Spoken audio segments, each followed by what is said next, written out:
Hi, Sean Huxter, Huxter Labs again. This video is not going to be a construction video. This is going to be an inspiration video, or sort of how I got an idea to do something, and it's kind of a concept, and it's a bit of a surprise sneak peek of something that I'm working on. And it kind of starts with this. This is a metal Samsonite-like briefcase. That's a business card holder. And you can get these on Amazon for $5 or $6 a piece, generally. And the really fun thing is, though they come in silver, they come in all sorts of different colors. I like the black one. I had a bunch of silver. Back in 2013, when I did my Save the Endangered Pygmy Rhino set, I used one of these to put the resin gun in that you use to attach a prosthetic horn to the rhinoceros. And this, I'm going to use a black one. And I thought, you know, I have a bunch of these. I should do something with it. So I thought, what can I do? Well, I'm going to make a machine that fits inside, and what it does, I guess you can kind of make up your own mind. I'll probably have an idea, but you can also have an idea as well. So inside, and the great thing about this is this actually functions. These flip up and opens. You got a little pouch in here for documents. You got a briefcase bottom that's all velour, or, you know, velveteen sort of thing, and you put your business cards in there, and it's kind of a classy way to hand out business cards. Like full working hinges, you know. It's a very real replica. And so I thought, well, what can I do with that? Well, I thought, I want to put something in there. I want to have like a sensor, a screen. So what I did is, the first thing I did is I did this prototype, this little fit. I call this a fit test. It's not really a prototype. It is designed to fit, to make sure the thing will do what I want it to do fit-wise. So I opened up the box and put this in. And because I based it on the case that held the resin, there wasn't much, that part wasn't really the fit test. I have clearance here for the hinges to come down. As you can see, the hinges had to clear the area of the base. I want it to be fairly thick, so it comes above the bottom of the case. And I wanted to have a screen that pops up, and that'll have something on it. And I wanted to have a sensor that popped up as well. So what I did is I created this arm and a sensor. It looks a bit like a crosshair. And this is on a plastic arm, and it just kind of pops down. And what you think that is, it's up to you, really. That was the first fit test. I wasn't very happy with it. You know, there's a lot of problems with it, but it got the job done. So the second test was a red one, and you don't see it here, but I changed the way that the rod works, and it's now going to be an aluminum tube, and that would fit in here. I have to cut it, of course. And I actually created a tool.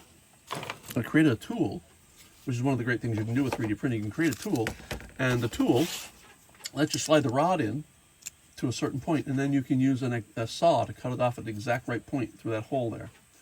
But for now, this tube will fit in here, and there'll be a little hinge box here, which flips it up like so, and then the sensor will be here.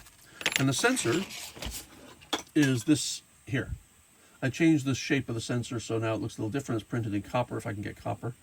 And I'll show you where that goes from there. That was prototype 2. And so I thought, what else do I want? This one has a screen, and you don't see it here. But I also wanted like a hard drive. So I put a little thing over here, and that's a little hard drive. And maybe I would use discs, like old 1980s discs, who knows. But I thought better of that. And so I put a little place here for a keyboard and another thing here. I still have nothing to go here, so this isn't done until I figured out what to go here. And now I'm going to show you the first working prototype. Let's put this aside. What I did is I thought I would rip out the velveteen interior and make room for panels and stuff. And so what I have is this. And I did that, and you know, I don't care that it's messy because this would be covered up by something. And this is the little flap that covers the hinges. And now what you have is the screen comes up, more or less exactly the way I want it to. The hard drive flips up, more or less, and this goes all the way up and all the way down. I'm actually going to stop it from going all the way up. That right there is probably enough. And then this sensor, fully working, just not right colored, is you pull this up, and the sensor rotates around. And also, there's a little piece of, a little dewdrop bubble in there, and that makes it look like it's a real piece of equipment. So this goes like so. You pop it down, slots into place right here, and you can close it. But then I thought, I don't like the cleanliness of this. What would I put back here anyway? And I thought, well, maybe I'll leave the pouch and do something a little different. And so now, where this prototype is now, the state that it's in, is right here. Again, same case. I have a bunch of these, like I said. So I open up the case, and now we have this. So I printed a little thing for the screen, a screen for the screen, and that comes up like so. The sensor comes up like this, and it's exactly the same as the other one. It's just finished. And then you've got this hard drive thing that pops up a little. It's going to pop up more than that when I'm done. And I put a keyboard on here. Let me see if I can get this in focus. It's kind of hard to focus these things. All right, anyway, I put a keyboard on there, and I still haven't got anything for this. But now look at the pouch. I decided to put a file folder up here. And inside the file folder, and this is cut from real file paper, by the way. And right now, I cut this one manually. But when I'm done, this will be cut with my Cricut desktop cutter, so it'll look like a very real filing folder. And so when I open it up, I've got these two things. And this, when I did the scuba mask for a previous set, I had this filter paper, and it came in orange and red. There are other colors, but I had orange and red to make the masks. And one of the things I discovered is when you cut through the orange, it gives a really interesting lighting effect. When you scratch the orange, when you etch it, you can kind of see. And I thought, well, I'm going to print a circuit board on there. And so what I did is I cut some of these, and again, these are just prototype cuts. The final ones will be done with a Cricut cutter. And so there's going to have a little circuit board printed on there. And here's the red one. The red one doesn't do the effect as clearly, but you can see it. And I'm also ordering more colors, too, to see which ones work best. And these you will place into the drive slot, like so. Come on, get in there.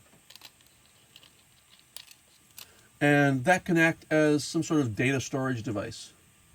And they, of course, can just go right back into the file folder and be stashed in the pouch at the back.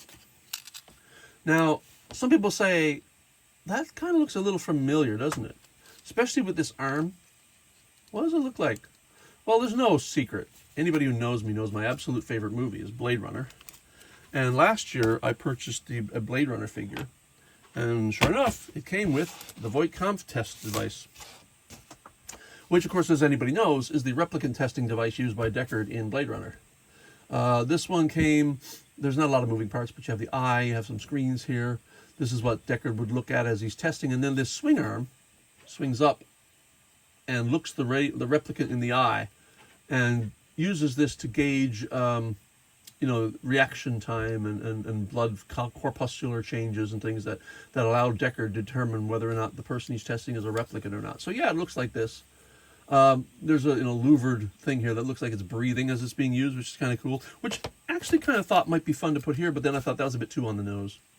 Anyway, when this is done, I think I'm going to use these colors because I kind of like it. It's kind of like a gunmetal blue, a dark gray for the screen and the drive, and then I like the copper base, and the little plastic bubble looks really good in there. So I'm going to leave that just like it is. There might be some changes before this comes to market, and I definitely want this to come to market. But again, this video was to show off an idea and a bit of a teaser. So don't count on it being exactly like this. But when it's ready, it'll be ready. And really, I'm almost finished, so it's not too soon. I'm going to be testing on this weekend, cutting the circuit cards and the file folder with my Cricut. Anyway, folks, I hope you enjoyed this. Please leave some comments if you want. Spread it around. This is Sean Huxter from Huxter Labs. Thank you very much. Bye.